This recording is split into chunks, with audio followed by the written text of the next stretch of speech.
everybody. This is Trisha Tinsley of Citizen Coach, and this is my second installment of interviewing someone who is in the community working hard to serve and who are actually community leaders without even knowing it. And last week you may have seen my video of my mom, who actually taught me about the power of community in creating strong and vibrant communities. So this week I have my friend and also someone who's out there serving the community, Jay. And he's here to talk a little bit about what he's up to and why it's important to him and how this fits into building strong communities. And just to create more of an emphasis on what we have to say, I have a lovely picture of myself, and I'll be sharing a picture of my beautiful city, Seattle. And so to start off, thanks, Jay, for joining me. Hey, thanks, Trisha, for having me. Yeah, no worries. And so to start off, tell me about who you are and how you got to what you do. My name's Jay. I am a law enforcement officer. I've been in law enforcement for 20 years. Originally, I had no intention at all of going into law enforcement. It was something I sort of accidentally got into. However, it's been a great career for me, and I'm glad that I went into it. And I've had a pretty fulfilling and well-rounded career since then. Nice. And so when you think back, so you've been in this work for a while. Yes. So what is the point where you realized, and this may get very personal for you, so that's okay. Like it's all good. So at what point did you really say, this is my calling? Because there's a lot of people who go into law enforcement for various different reasons. So what called you to this? Well, I hear people talk about, having a job that's sort of a calling, and I never thought of it as that. Just to back up,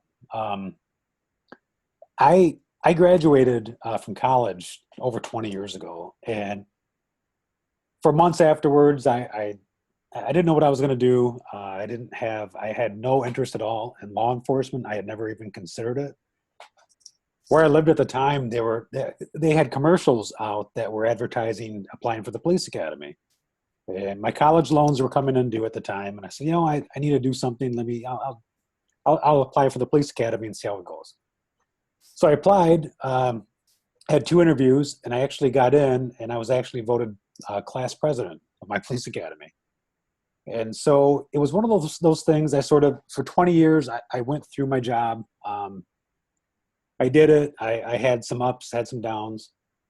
And at the end of 20 years, I was ready to retire. And I was eligible for it, and I retired. And I didn't work for a period of 3 months.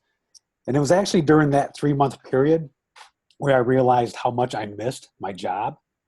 Maybe not so much the culture of where I was or the geography of where I was living at the time. But I missed the job. I realized there were many more positive aspects of my career than negative ones, and I missed it. And so I actually applied for another police department locally. I got in, and it's just been, ever since then, I noticed that my attitude has been much more positive. This is the first time in 20 years that I actually feel like I've been called to this sort of career, which is amazing to think, because I know a lot of officers that have been there 20, 25 years, and they're very jaded and very salty, and it's been almost the opposite feeling for me at this point. That's really curious to me that that you notice that sense of when you say jaded, would you say like apathy and also just kind of getting burnout, or what else goes into that? Apathy, feeling burned out. Of course, I was there at that point. I think the main thing for me, that the big blessing was, and I kind of relate this to sort of being in the witness relocation program. I worked at a completely different corner of the United States prior to moving out here to the Seattle area. And so it was sort of like taking all of my experiences, taking all of my lessons, forgetting the rest and moving someplace else. I realized that this time around, it was, nobody knew me. Of course, let me back up a little bit.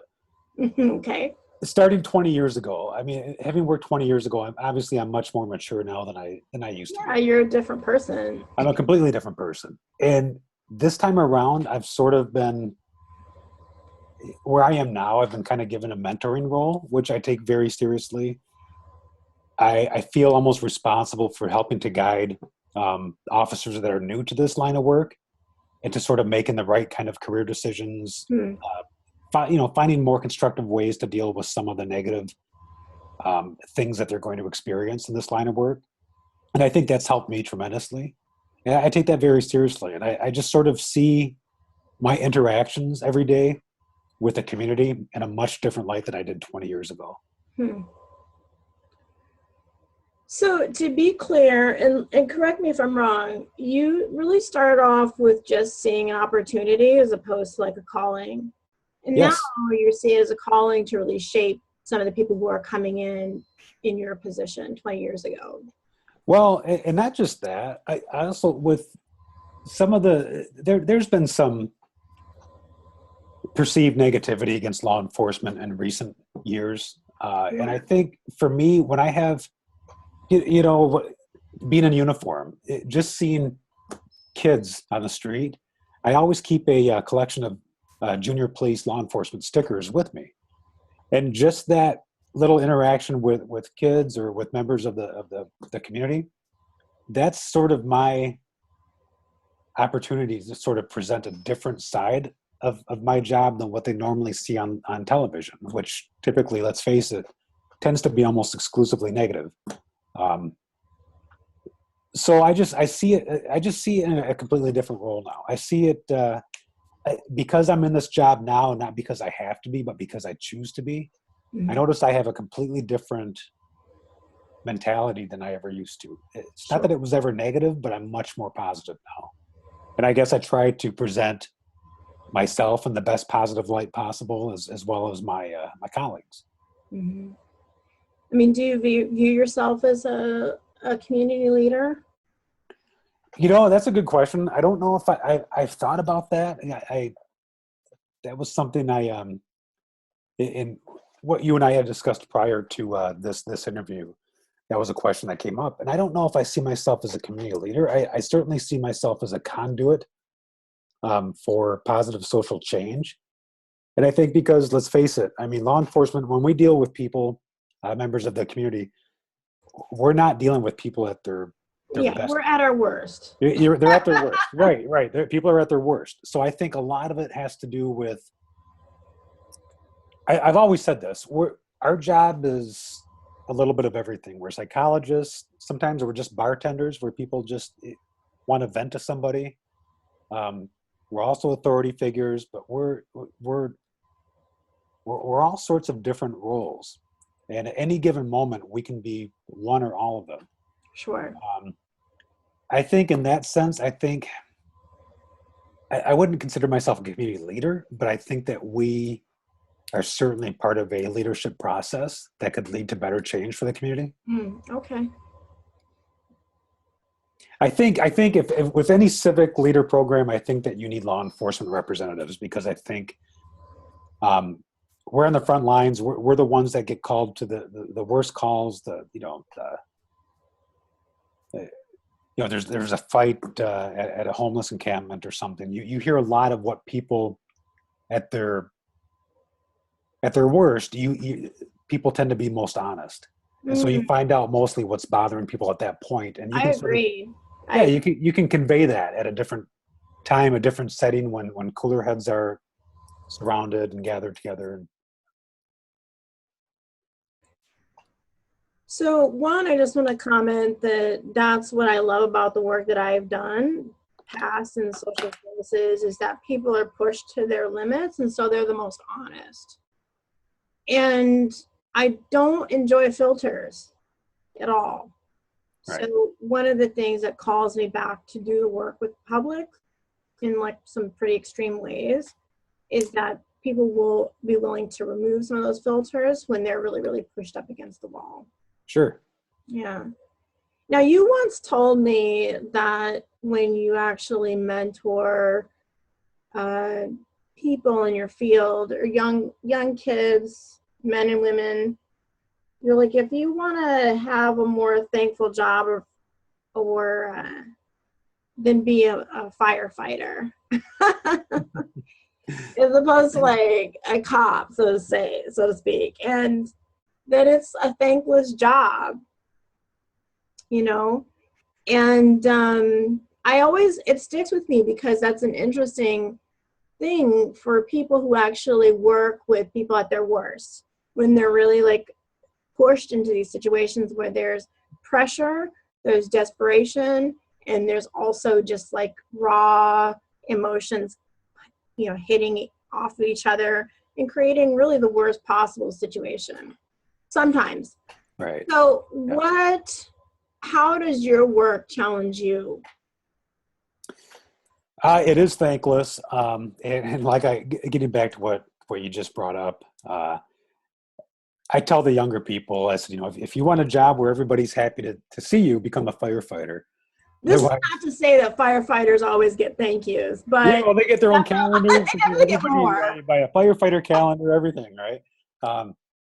But I think it becomes, I think through my job, and again, I think that it's been sort of a reverse process for me. And the best part of it was being able to step away for 3 months and not work and not have any plans to go back to work or any other plans to become a police officer again. That was a great opportunity for me to step back and see how much I really enjoyed it. Um, so that for me has been all the difference between having a positive uh, sort of outlook this time around, as opposed to sort of, it's a job, I'll get through it. I can't wait to be done with this, because I look forward to going to work every day now. And I hadn't felt that way in a long time. Um, I think, and I'm kind of getting off track here a little bit, No, you're fine. but I think the biggest challenge is, there was a time, and I'll bring this up, about a year ago. I was driving. I was in my patrol car, and I was driving through a heavily populated pedestrian area, and I looked over, and there was just a guy standing on the street corner, just giving me the middle finger, just just without provocation. I hadn't had any interaction with him. He had something to say. Some people smile, some people smile and they wave to me, and I looked over, and there's this guy just giving me the middle finger, and I just kind of, it was for me, it was sort of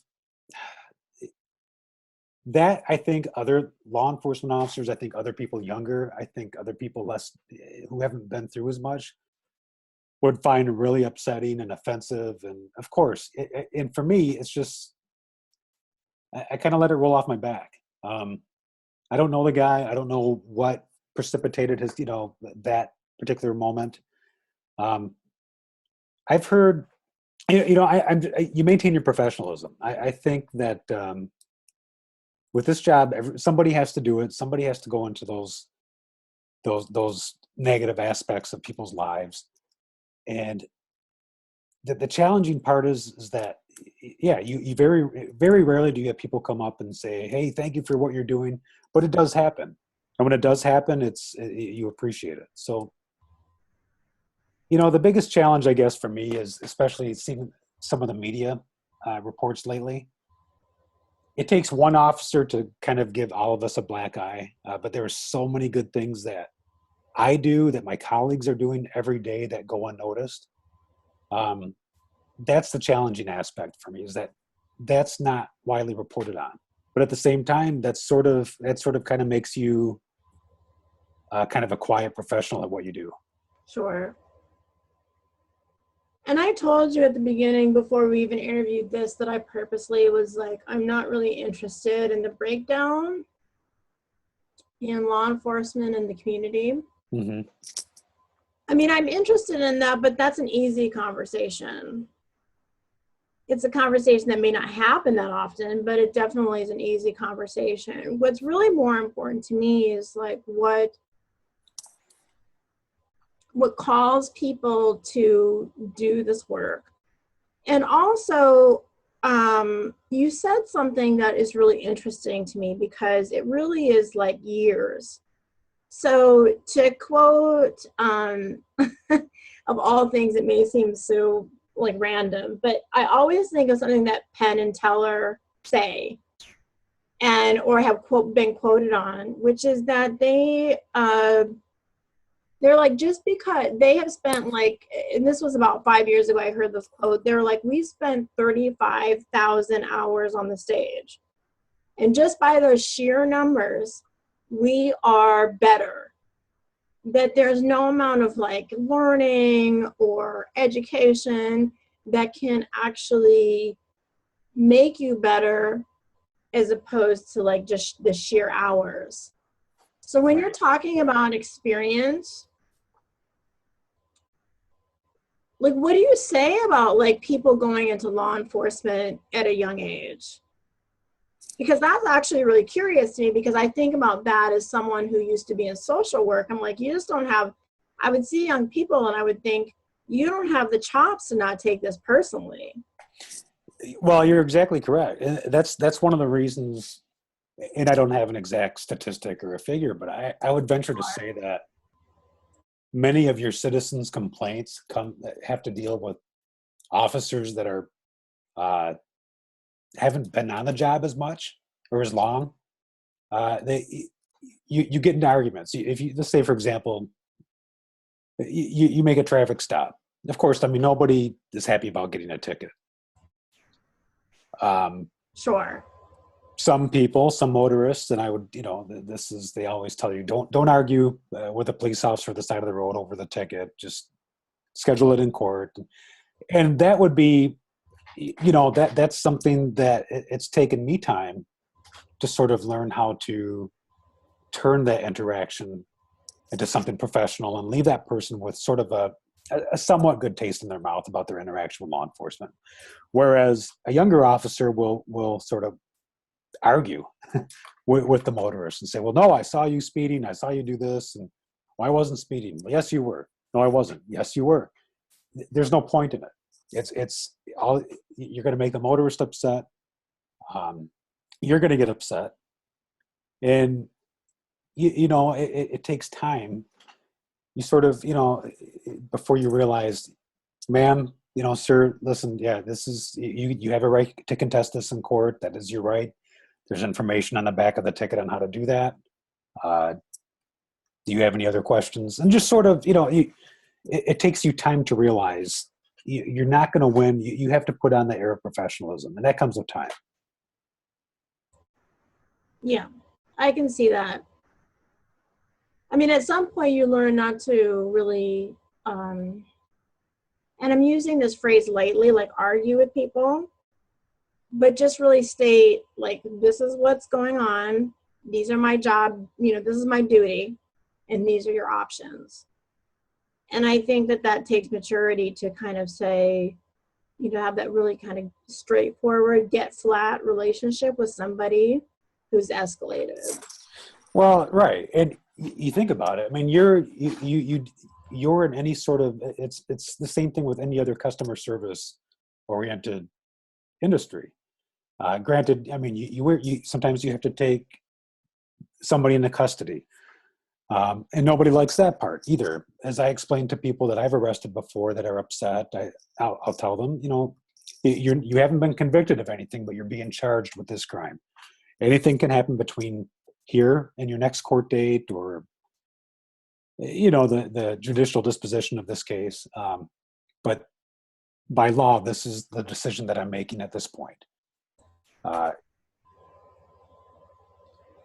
trying to think of another example, but I'm drawing a blank right now. No, it's good. That's fine. Yeah. So one of the things that I am extremely curious about, and am constantly actually thinking about these days, is what emotional, mental, physical support that people in law enforcement are getting. And you know, because I'm a coach, I absolutely believe in people getting supported. And it could have any different form, right? Because I'm Catholic, I'm a coach. I also tend to have anxiousness. So I feel like I could use support from all different areas and can get them from that way. And I also rely on my family. So I would actually be interested to hear from you about the trend of support for people in law enforcement. And this would be your observation.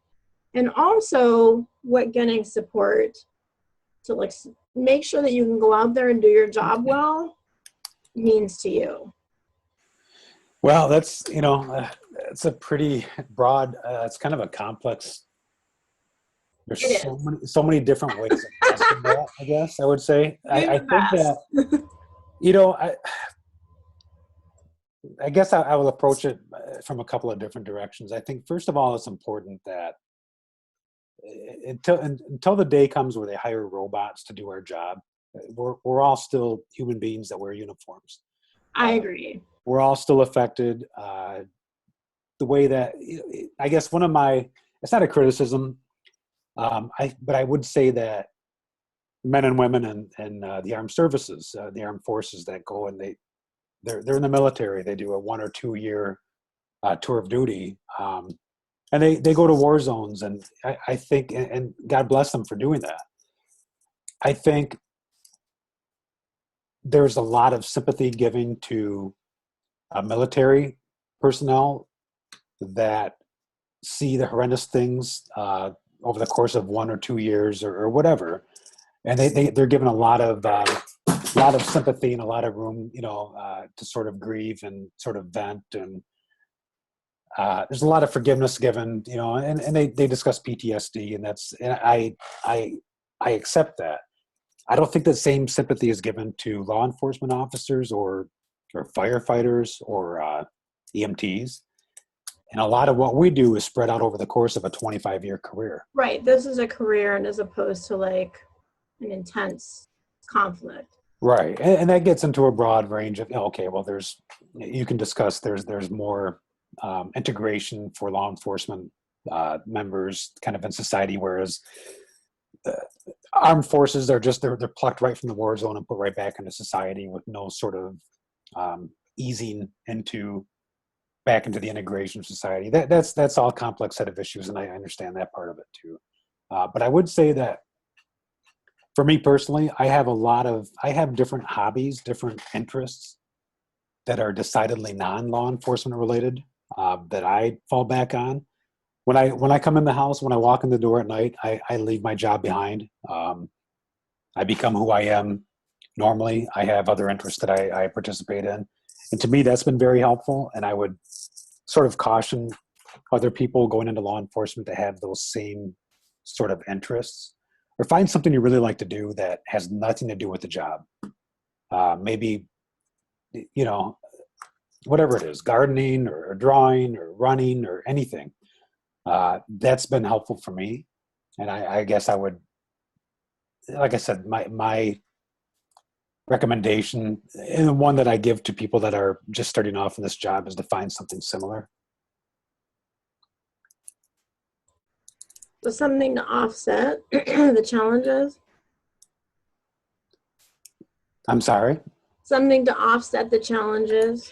Something to offset the challenges. And sort of getting back to what I was going to say too, I think that because there has been some negative publicity for law enforcement in recent years, I also think that's sort of come back around to be more supportive for law enforcement too, because I think that we've had advocates that have come up and said, hey, you know what? It's a hard job.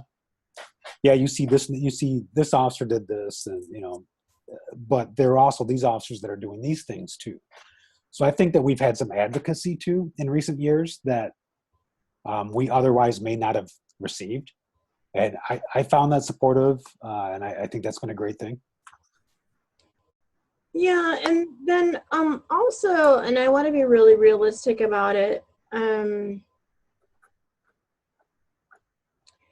sometimes I think that there is the token or obligatory sense of like, let's support these guys, these men and women who are like suffering.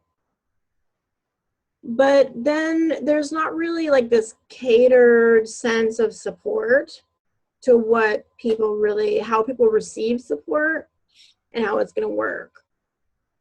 Does that make sense? You're talking in terms of law enforcement, or are you Yeah, talking just about? law enforcement. Um, It seems like there's a mismatch.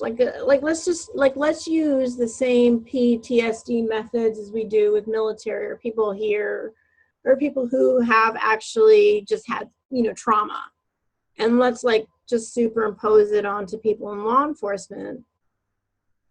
When there's an actual cultural like or subcultural consideration, or a uh, like a modification that needs to happen that works to create a support system. Because in my experience, I've known people in law enforcement and they haven't taken advantage of getting support, especially mental health.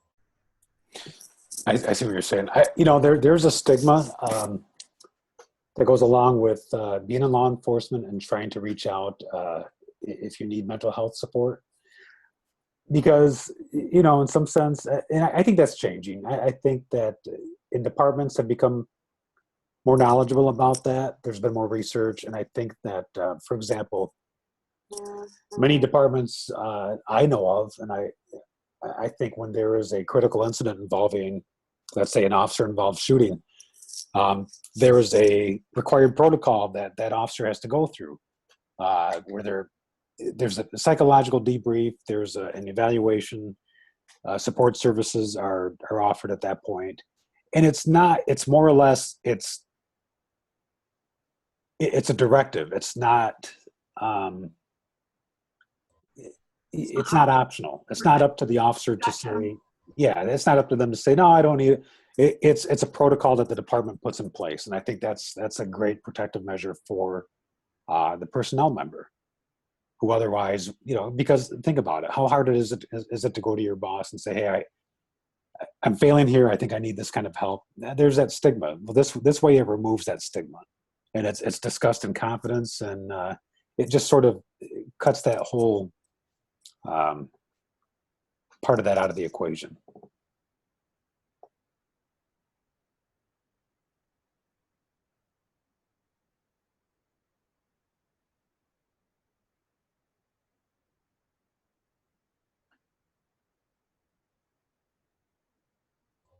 Sorry about that. I actually couldn't find my mute button, which is like the continuous issue with people in technology is the mute button. It's like the most basic but problematic function. Well, I really appreciate you sharing your views. And as much as we could sit here and talk all day about law enforcement and you, the one thing that I do want to leave with is kind of your statement about what your intention is for your community that you're in now. And I know that like family is important to you. I know you on a personal level. So I know some of these things, family and community, are important to you, and the people who you know and share things with. I know that you balance your life and your work pretty well. But what is your intention as far as moving forward in law enforcement? I work at I live and I work in an area that is it's much larger than the area that I came from, where I had worked previously. And the agency in specific that I work for has plenty of more opportunities, more sort of things to explore. And it's taken me into a new direction at this point. I enjoy working investigations, especially complex investigations. I've worked homicide cases before where I used to work. I I like the challenges of those, but I also, at this point, again, speaking in terms of somebody that's been in this career for over 2 decades, I have a much different, much more evolved perspective than I did before. And so I see, instead of just stopping at the challenge alone, now I want to work, I want to sort of see things,